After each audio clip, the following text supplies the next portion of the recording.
Assalamualaikum warahmatullahi wabarakatuh. Saya Asep Suendi, NIM 105200009, Prodi Ilmu Pemerintahan Fakultas Syariah, Universitas Islam Negeri Sultan Taha Saifuddin Jambi. Baiklah, saya di sini ingin mempresentasikan makalah dalam bentuk PPT yang telah saya edit berkaitan dengan mata kuliah Islam Entrepreneurship, Bapak dosen pengampu Bapak Ahmad Fauji, SAG MAG. Adapun judul presentasi pada kesempatan hari ini yaitu tentang pengelolaan usaha dan strategi kewirausahaan. A. Definisi pengelolaan usaha. Pengelolaan usaha adalah suatu usaha dalam mengurus, mengatur kegiatan usaha yang dijalankan orang-orang atau badan-badan secara teratur dengan bantuan segala aktivitas untuk mencapai suatu tujuan.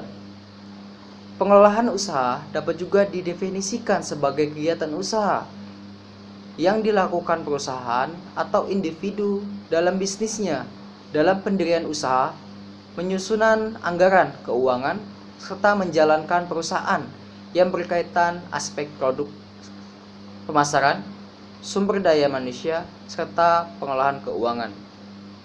B. Strategi pengelolaan usaha.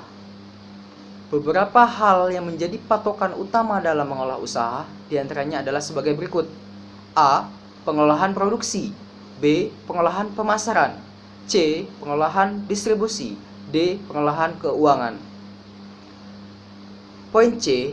Tips mengolah keuangan usaha. Yang pertama adalah edukasi diri. Kedua, lakukan perencanaan general. Ketiga, buat anggaran secara rutin.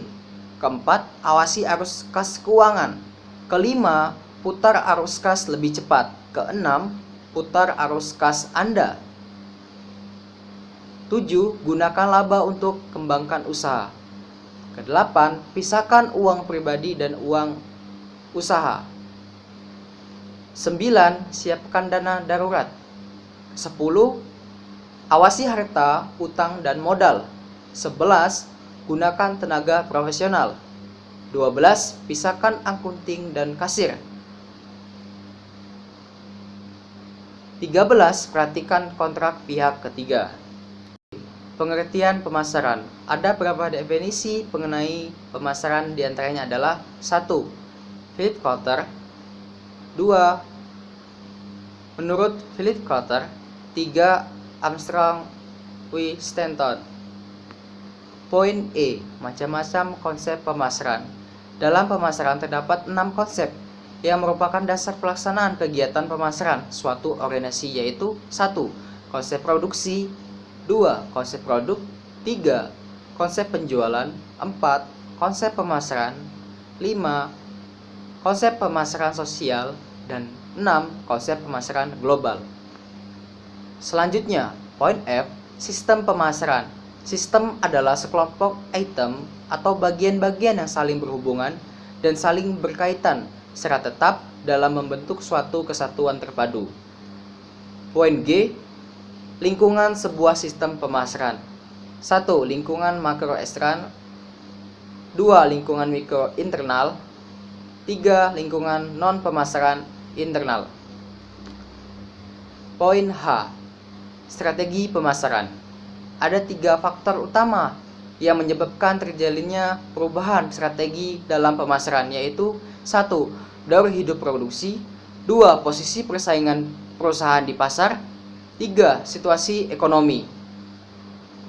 Poin I, macam-macam strategi pemasaran. Macam strategi pemasaran diantaranya 1. Strategi kebutuhan primer. Kedua, strategi kebutuhan selektif. Segmentasi pasar. A. Dasar-dasar dalam penetapan segmentasi pasar. B. Syarat segmentasi pasar. C. Tingkat segmentasi pasar. D. Manfaat segmentasi pasar. Poin K. Menentukan pasar sasaran. Poin L. Perilaku konsumen.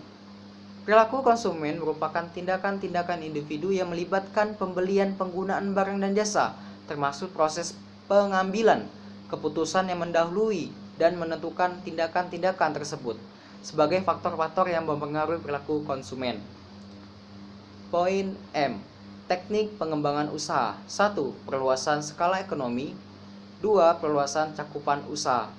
Baiklah, itulah yang bisa saya paparkan dalam presentasi makalah dalam bentuk PPT. Baiklah, saya akhiri, lebih kurang mohon maaf sebesar-besarnya.